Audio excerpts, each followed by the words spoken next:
Bueno, vamos con la tontuna de que ya está un poco, ¿no? Decayendo la ola de esto, pero es que la semana pasada nos pilló que no era el momento para hablar de este tema. Pero tenemos lo de la rotación de la Tierra, ¿no? Que si se ha parado el interior de la Tierra, que sí, qué consecuencias puede traer esto. Y bueno, les recomiendo la entrada que publicó Francis en su blog sobre toda esta historia de que unos chinos, ¿qué es esto de que unos chinos han dicho que se ha parado el núcleo de la Tierra, que ahora está yendo al revés, está yendo para atrás, y que esto va a cambiar el clima y el campo magnético, y la gente preguntando, pero esto, sobre esto yo lo mejor que he visto en medios de comunicación generalistas es el artículo del Mundo Today, que a veces es una fuente más fiable que el resto para los oyentes de otras partes de la galaxia que no sea España. El Mundo Today es un diario irónico, satírico, que se burlan de casi todo. Y sacaron un artículo, además con la misma imagen esta que se suele mostrar de la Tierra dividida en dos, en la que se ve el núcleo. Y el artículo era cómo va a afectar la parada del núcleo de la Tierra al valor catastral de tu vivienda. Daba una serie de razones por las cuales el valor de tu vivienda iba a bajar debido en determinadas circunstancias.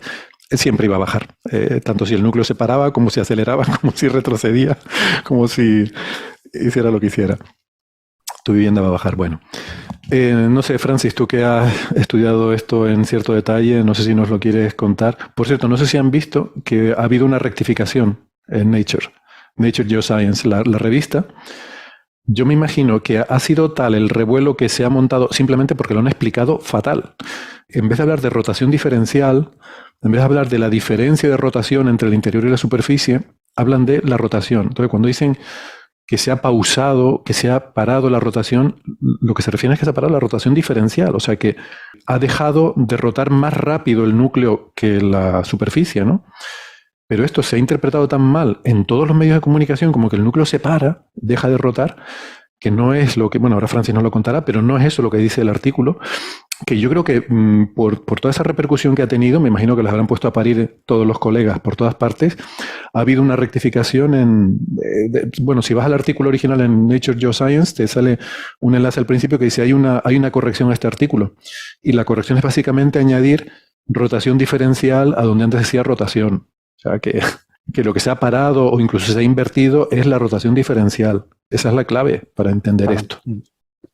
Bueno, sí, ese es el Francis, problema de los títulos, bueno, de los artículos en general de revistas del grupo Nature, que como salen una semana antes por el periodo de embargo para periodistas, los periodistas reciben el artículo y los periodistas pues se leen el título y se leen como mucho el astra, ¿vale? Ya leer un poquito más ya es muy difícil. Y ya usan eso como punto de partida para escribir algo o para contactar con personas y consultarles a diferentes expertos o no tan expertos cuál es el contenido de la noticia. Claro, si el título es un título que está intencionadamente hecho para que sea llamativo para los periodistas de la revista Nature que eligen los artículos que van a revisión por pares, que son científicos pero que actúan como periodistas, pues resulta que ese título muchas veces engaña no solo a esos periodistas, sino que engaña también a los periodistas de fuera de Nature, ¿no? Y en este caso es un artículo de Nature Geoscience que habla sobre eso, sobre la rotación diferencial del núcleo sólido de la Tierra. Hay que recordar que la Tierra tiene un núcleo sólido, el NICE, ¿no? Básicamente del famoso de hierro y níquel, básicamente, rodeado de un núcleo externo líquido, y después está el manto. Creo, Francis, que el sólido es básicamente hierro, que ya la mezcla empieza en la parte líquida que hay alrededor. Sí, es posible. Es lo que tengo entendido.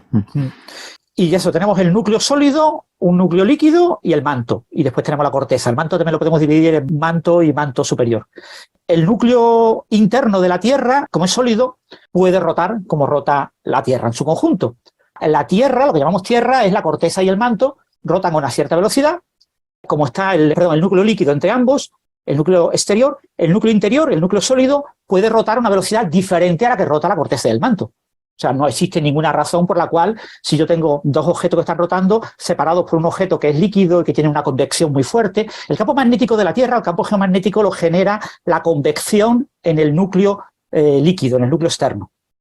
Hay una muy fuerte convección, hay campos magnéticos muy intensos. Entonces, la física que recibe la interfase la transición entre el núcleo sólido y el líquido es muy diferente a la física entre el núcleo el líquido y el manto.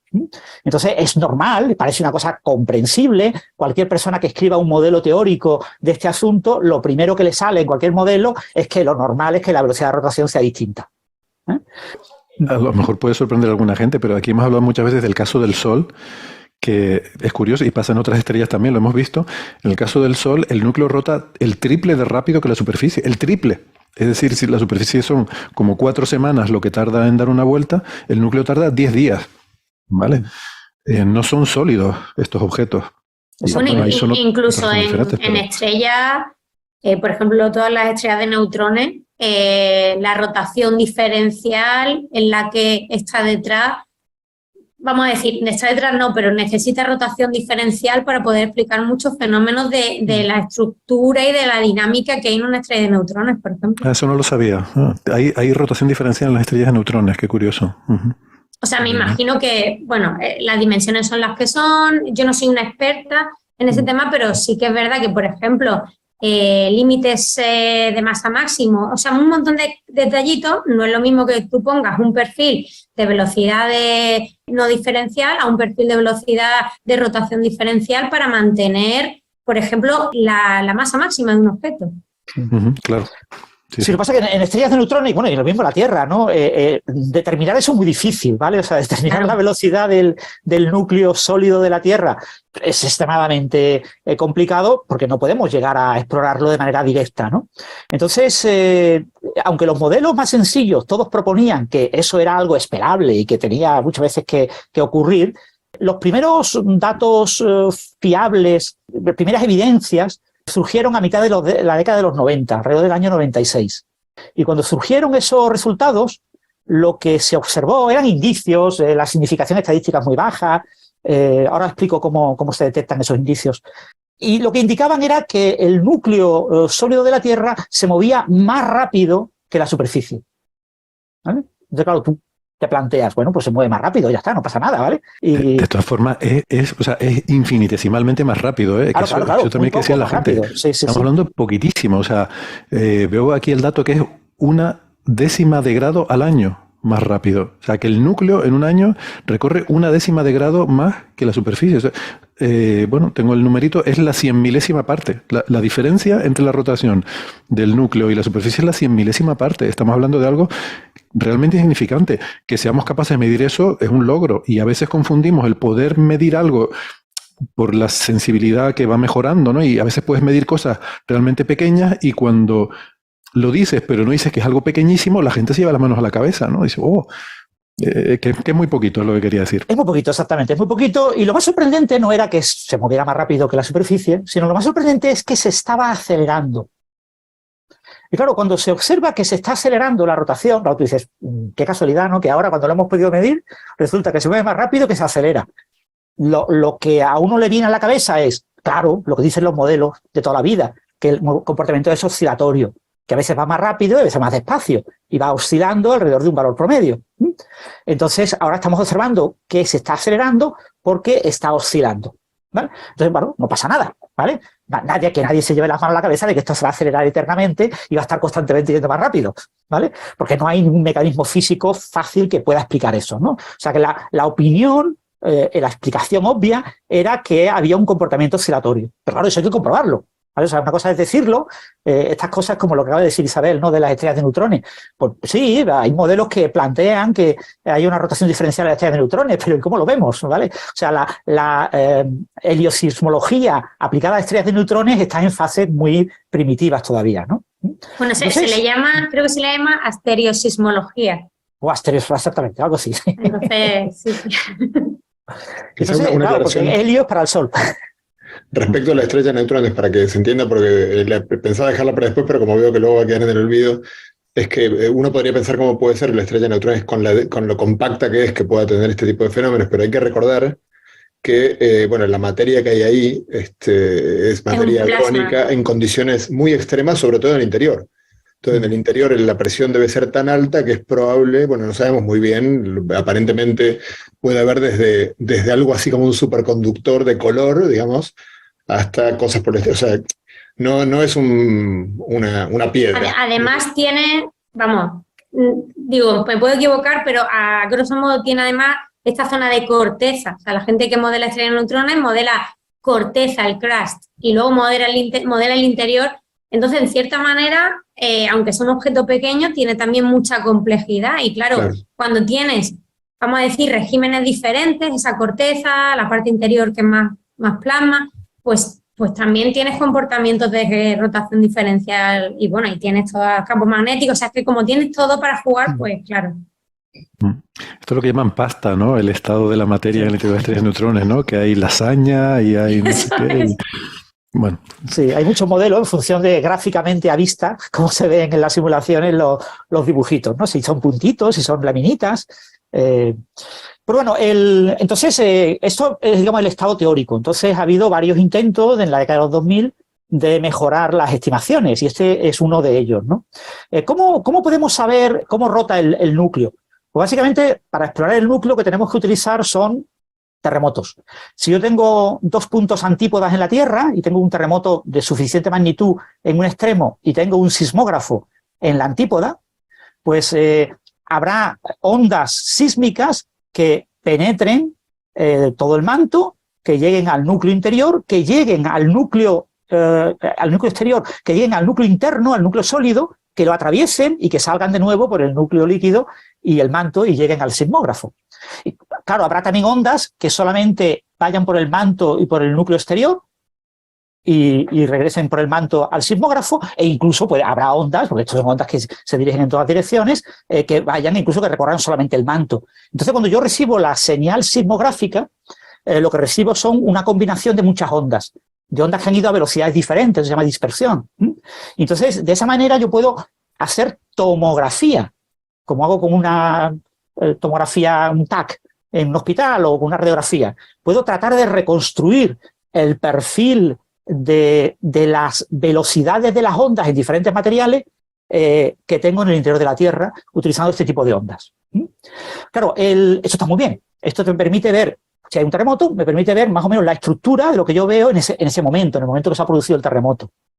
Comentar, disculpa Francis, un par de cuestiones, una histórica y la otra, una analogía que me gusta usar cuando cuento esto, que es la del pediatra escuchando el pecho de la niña o el niño, ¿no? Porque es muy parecido, ¿no? Las ondas sísmicas son ondas de presión también, entonces es parecido cuando el pediatra, en lugar de abrir en canal a un niño para ver cómo tiene los bronquios, escucha y por los distintos sonidos de distintos lugares puede inferir lo que pasa dentro. Ese es el comentario de la analogía. El otro, que es simplemente una nota histórica, pues no sé si, creo que como la pasaste por arriba, creo que ya no ibas a ir a ella, es que así sabemos, de hecho, así supimos que hay un núcleo líquido, porque cuando vibra en un sismo, digamos, hay tres tipos de ondas, básicamente, pero hay dos que son hay una que va por la superficie, pero luego hay dos que son, si os imagináis, unas... pan, ¿cómo se llama? Pan de molde o pan lactal para los argentinos o algunos sudamericanos. Las dos ondas son el equivalente a hacer un movimiento como de acordeón o hacer un movimiento transversal, digamos, al cual se rozan los distintos panes, por así decirlo. Esas últimas ondas no entran en el líquido. Un líquido no puede vibrar así. Entonces, cuando hay un terremoto en un lugar de la Tierra y empezaron a ponerse sismógrafos en muchos sitios, se detectó que hay toda una zona enorme de la Tierra, es casi la mitad de la Tierra, en la cual no se detectan ninguna onda S, es un poco menos que la mitad de la Tierra, y de hecho se comprendió, viendo cuánto menos que la mitad de la Tierra es, se puede saber exactamente el tamaño de la parte líquida de la Tierra.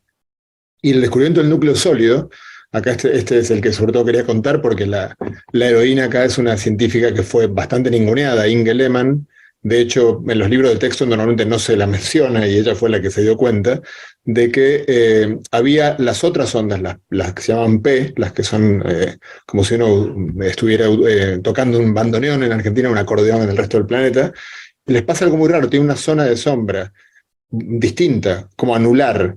Y entonces lo que se dio cuenta Inge Lehmann, y lo hizo sin ordenadores, tirando en el jardín de su casa, tomando todos los datos de sismógrafos en tarjetas y haciendo una especie de mapa de la esfera terrestre y poniendo las tarjetas y pensando, se dio cuenta de que lo que se estaba viendo era exactamente una parte, digamos, si uno supone un núcleo sólido, uno puede ver que las ondas P entran se refractan, como cuando una onda de luz pasa de un medio a otro, y al impactar en la esfera sólida se reflejan. Entonces hizo toda la óptica, por así decirlo, óptica de ondas sonoras, pero óptica al fin, y no solo vio que los sismógrafos reproducían eso, sino que además pudo calcular el tamaño del núcleo. O sea que es alucinante, no podemos cavar más que 10 kilómetros o 12 en la Tierra, y sin embargo sabemos con bastante precisión, y de hecho ahora lo que va a contar Francis, perdón por la interrupción extensa, es incluso, o como mencionaba Héctor antes, ya no solo sabemos, sino que sabemos que se adelanta o atrasa fracciones ridículas de velocidad angular un núcleo al que presumiblemente jamás podremos acceder. Exactamente. Claro, ahora mismo tenemos sismógrafos digitales de alta resolución que nos permiten hacer este tipo de medidas de una manera realmente asombrosa, ¿no? Y reconstrucciones 3D muy buenas de los perfiles de las ondas. Fundamentalmente la sismografía, lo que ha motorizado los grandes avances en sismografía ha sido la industria del petróleo, que es una industria que mueve mucho dinero y que necesitaba de este tipo de sismógrafos para realizar mapas de los yacimientos petrolíferos, ¿no? De esas grandes bolsas de petróleo y ver qué cantidad de petróleo, qué tipo de petróleo tienen, etcétera. Para eso avanzó muchísimo las técnicas de análisis de ondas sísmicas, ¿no? Y bueno, como estábamos contando, con ese tipo de ondas que atraviesan la Tierra prácticamente de una antípoda a otra, ¿no? Un poquito menos de una antípoda, pero bueno, hay un cierto margen. Pues con este tipo de ondas yo puedo mapear el perfil interno de la Tierra, pero también puedo ver cambios que se producen en la dinámica del núcleo, porque en las ondas que yo observo quedan marcadas por cómo está rotando el núcleo. Y claro, si yo quiero ver si el núcleo cambia o no, necesito ver estas ondas en más de un momento, y ondas muy similares. O sea, yo necesito que haya algún tipo de evento, algún tipo de evento sísmico, algún tipo de terremoto, que se repita de vez en cuando en el mismo lugar de la Tierra, que además sea un lugar en el que yo tenga, en su antípoda, más o menos en la antípoda, tenga un buen sismógrafo.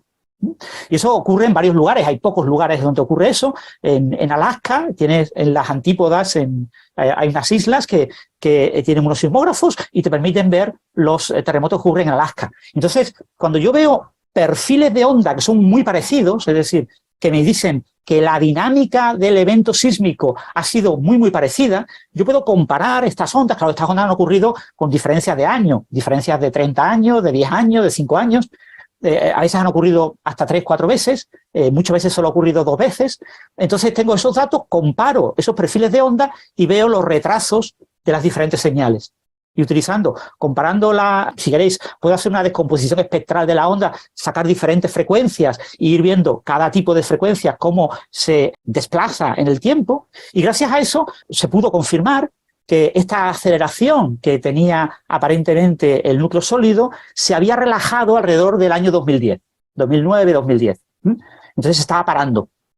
Y ahora el nuevo artículo lo que nos propone es continuar viendo esa observación. No está claro si ahora está bajando o no, pero puede que esté bajando, puede que estemos frenando, es decir, puede que esté desacelerando, pero lo que se han obtenido son datos históricos. Los datos históricos, ¿qué problema tienen?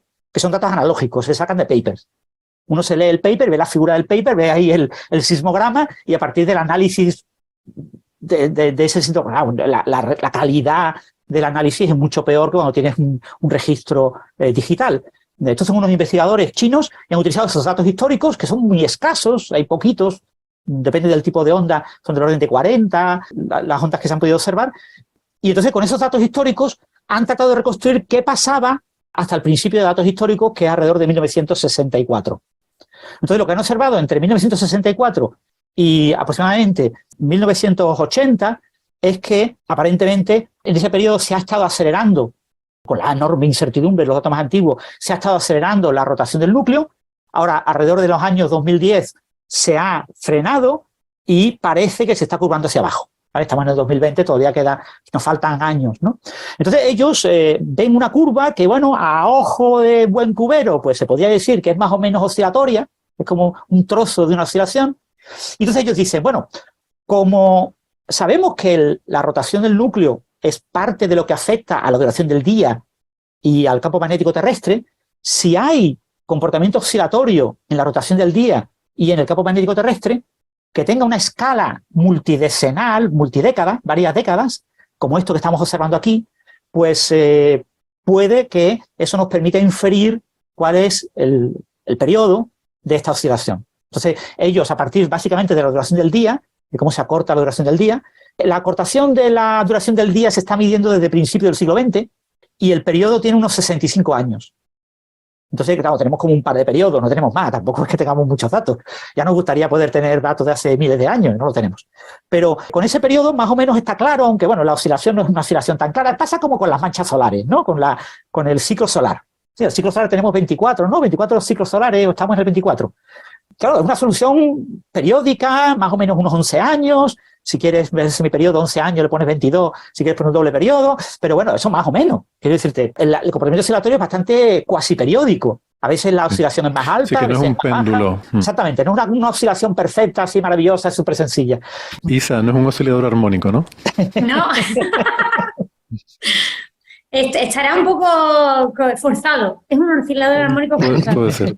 Es que es un proceso complejo, ¿no? Son, claro. pues, como el caso del Sol, pues hay una dinamo, entonces, bueno, aquí pues pasará lo mismo. Hay movimientos de convección, corrientes, movimientos de plasma que tienen que ver con temperaturas, con presión, o sea, hay todo un sistema dinámico ahí complejo y claro, te acaba dando una cierta periodicidad. A lo mejor ni siquiera es periódico, o sea, a lo mejor sabemos que hay una oscilación, pero no sé. Sí, puede ser cuasi periódica, es decir, puede que a veces sea más larga, a veces sea más corta, que dependa de otras circunstancias. Pero bueno, lo que tenemos es eso, no tenemos ni siquiera una oscilación, tenemos un trozo de como el 70% de una oscilación y entonces hay que confirmar que realmente es oscilatorio, es decir, teníamos como un mínimo alrededor de 1970, tenemos como un máximo alrededor del año 2010, se estima un periodo de unos 70 años, ponle 70 años más o menos 10, porque es difícil medir estas cosas, y entonces eso es lo que tenemos ahora mismo, es decir, tenemos un comportamiento que tiene la enorme ventaja de que los datos observacionales son una cosa que ya se intuía por todos los modelos teóricos triviales. O sea, todos los modelos teóricos básicos de la dinámica del núcleo decían que eso tenía que oscilar. Entonces, hemos observado un trozo de lo que parece una oscilación, pues venga, pues ya está, confirmado. Pero lo que hay que tener en cuenta es eso, que se necesitan mucho más datos. Y entonces, lo que tenemos que esperar es, por un lado, a que se concluya un periodo completo. Se ha analizado 56 años, con lo que hasta 70 años, pues necesitamos pues unos 30 años más, ponle 20 años más si quieres, depende de cómo quieras poner el límite. Y entonces, pues hasta dentro de unas décadas no sabremos si realmente este comportamiento oscilatorio tiene este periodo que se ha estimado. Y bueno, ya os digo, se publica en Nature Geoscience y no se publica en Nature probablemente porque esto es un resultado que confirma lo que ya se sabía, ¿vale? O sea, no es nada novedoso, ¿no? Entonces, esto es lo que es la noticia científica como tal. Los detalles, pues, pueden ser más o menos discutibles. A mí el análisis estadístico me parece pobre. Por ejemplo, me gusta este tipo de cosas. Bueno, yo estoy sesgado por la física de partículas y ahí le tenemos mucho valor a la palabra sigma, ¿no? Nos encanta que haya un contraste de hipótesis y que haya una significación estadística. Aquí no se ha hecho. Entonces tú dices, ¿por qué no se ha hecho? Bueno, porque son geofísicos, ¿no? No son físicos de partículas. Pero bueno, se podría haber hecho. Yo no creo que hubiera sido difícil que un revisor le hubiera dicho, señores, si ustedes son chinos, son dos. Y si no saben, búsquense un tercer chino que se lo haga, pero busquen a alguien que se le haga el análisis estadístico, porque si no, no se lo aceptamos. Eso ya está ocurriendo en las revistas de medicina y se lo están pidiendo los médicos, que saben mucho menos estadística que los geofísicos. Sin embargo, en este caso, pues se ha decidido que no era necesario pedirles ese pequeño detalle y entonces pues el análisis estadístico es muy pobre, ¿vale? Un análisis, son pocos datos y analizados estadísticamente de manera pobre, pero es que no hay mucho más datos. Es muy difícil encontrar esos lugares en los que se produzca un terremoto más o menos con una estación sismográfica justo en la antípoda. Es difícil encontrar ese tipo de circunstancias, ¿no? Y esto es lo que es la noticia científica y el resto es lo que se ha montado en los medios. Bueno, pues gracias, Francis, por contarnos realmente lo que es el artículo científico y creo que nos podemos hacer una idea de que todo el ruido que se ha montado por ahí viene sobre todo de esta idea equivocada de que los autores hablan de que se detiene el núcleo de la Tierra o de que empieza a girar al revés y esto no es así. Cuando dicen que se detiene es que se detiene la rotación diferencial, lo que quiere decir que rota al mismo ritmo que la superficie de la Tierra. Por cierto, no dije, los autores se llaman Yi Yang y Xiaodong Song.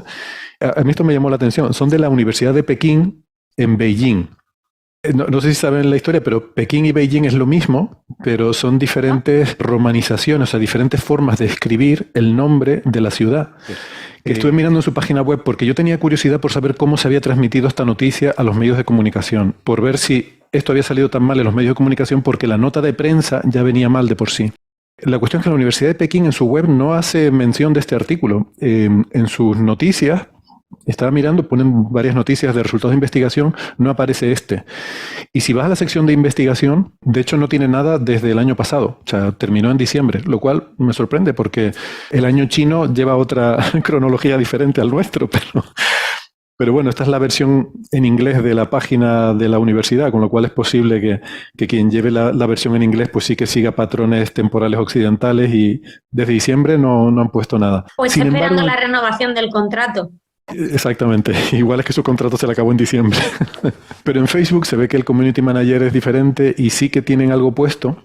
Les dejé por ahí hace un rato el enlace al post de Facebook y es nada, es un breve comentario que no lo tengo aquí ahora mismo delante, pero se parece mucho a lo que vemos en los medios de comunicación. Habla de que el núcleo se para. Bueno, yo no sé hasta qué punto los medios de comunicación se habrán guiado por un post de Facebook, pero dice, un sorprendente nuevo estudio de Song Xiandong y Yang Ji, ¿sabe? Ellos suelen cambiar, ¿no? Ponen primero el apellido, el nombre familiar antes que el nombre, sugiere que la oscilación multidécada del core de la Tierra, coincidiendo con la longitud del día y las fluctuaciones de campo magnético, está experimentando una pausa, se está deteniendo y se está invirtiendo.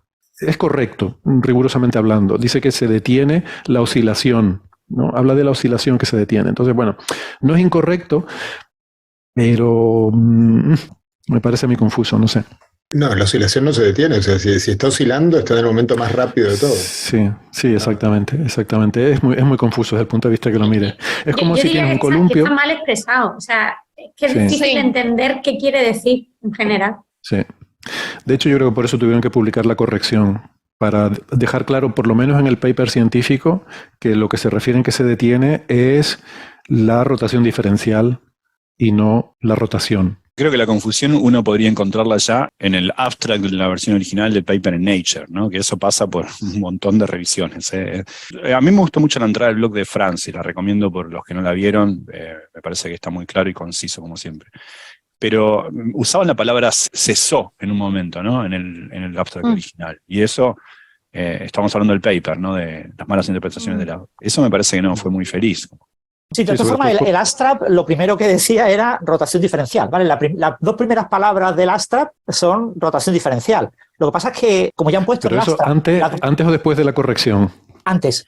Porque hicieron una corrección, vale. Vale, antes ya estaba puesto. Lo que pasa es que eso ya casi no lo volvían a usar nunca más. Lo primero que decimos es la rotación diferencial del núcleo de la Tierra cumple tal o igual a la rotación. Ya eliminan la palabra diferencial, porque voy a poner papel si ya lo he puesto una vez, ¿no? Pero claro, eso quizás puede ser parte de la culpa de esto. Aún así, yo creo que lo que se ha generado en medio fundamentalmente ha sido por la película de Code, ¿no? Esa gran película para los frikis que cumple con todo lo conocido sobre la ciencia para cualquier persona que sepa algo de ciencia.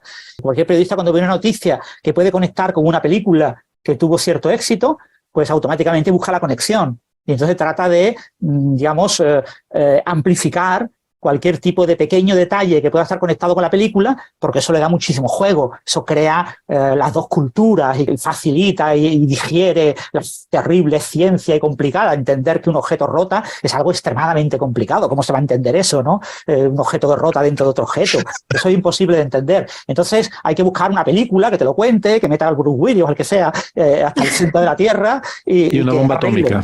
Claro, y tiene que haber una buena explosión. Yo no me acuerdo cómo lo arreglaban en el The Code, pero bueno. Una bomba atómica. Yo no la he visto, pero me lo han contado. Un amigo que la vio. Bueno, termino. Si tenemos interés realmente en las variaciones que se han producido, que sí que las ha habido a lo largo de la historia del planeta en su rotación, pero estamos hablando de periodos de miles de millones de años, la Tierra antes rotaba más rápido. Y poco a poco se ha ido ralentizando, pero eso no tiene nada que ver con estos procesos. Es un proceso más lento y sobre todo está relacionado con la transferencia de momento angular a la Luna. Es decir, la Tierra ha ido ralentizando su rotación a medida que la Luna se ha ido alejando. Parte de ese momento angular de rotación de la Tierra se va transfiriendo a la órbita de la Luna. Esto tiene que ver también con el acoplamiento, ¿no? La Luna y la Tierra están en un proceso de intentar sincronizarse. De hecho, la Luna ya está sincronizada, nos da siempre la misma cara. Pero la Luna también está intentando que la Tierra le dé siempre la misma cara.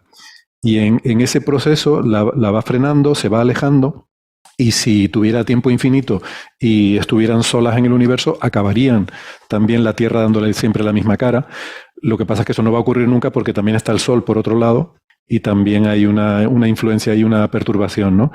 También la Tierra está intentando darle siempre la misma cara al Sol y claro, no se puede. O sea, no se puede quedar bien con todo el mundo. Al final, esto es lo que tiene. Hombre, y si además le dice a los suecos que no van a ver el sol en todo el año, no solamente en la mitad del año, pues hombre, no. Lo que les faltaba, ¿no? Lo que le faltaba a los pobres. Por cierto, no dije, los autores se llaman Yi Yang y Xiaodong Song. A mí esto me llamó la atención. Son de la Universidad de Pekín en Beijing.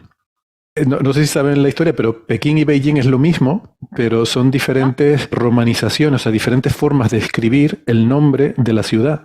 Desde los años 50, China, que además hubo una reforma de la lengua, y ellos insisten en que se debe usar la romanización moderna, que con nuestros grafismos refleja mejor la pronunciación china, por lo menos en mandarín, el decir Beijing. Antes, esa transliteración, no sé por qué, por motivos históricos, además creo que estuve leyendo una vez algo sobre eso, pero ya no me acuerdo nada, ese sonido que era como una JI, una G, pues lo ponían como con una KI, no sé muy bien por qué, y de ahí viene llamarla Pekín. Entonces, bueno, hasta ahí bien. O sea, antes, digamos, el traducir ese nombre a nuestra escritura, y además esto creo que fueron los ingleses, se comenzó a hacer pues así como Pekín, ¿no? Cuando realmente la pronunciación se parece más a Beijing, pero bueno, era la forma en la que ellos lo escribían. Y ya digo, a partir de los años 50, pues China quiso formalizar cómo transmitía al mundo sus nombres, ¿no? Y puso unas normas, no sé, el equivalente a la Real Academia de la Lengua de China, dijo, no, esto se escribe así. Y puso una serie de normas, entre ellas la de Beijing, y ellos insisten mucho, de hecho se enfadan un poco si uno dice Pekín en vez de Beijing. Con lo cual me sorprende mucho que la universidad se llame Universidad de Pekín. O sea, tú vas allí y ellos ponen Universidad de Pekín. Y creo que tiene una cierta connotación de dar la idea de que es como antigua, ¿no? De que tiene solera y que predata esa reforma lingüística y que por tanto siguen manteniendo el nombre antiguo de Universidad de Pekín. Claro, esto a ojos de Occidente. Ellos internamente siguen llamando igual que siempre, que toda la vida. Es solamente, el cambio solo afecta a cómo los occidentales escribimos ese nombre, ¿no? Pero tú vas a su página web y sigue poniendo Universidad de Pekín. No, el académico que cambió el nombre de Beijing se llama Pérez Levelte. Perdón.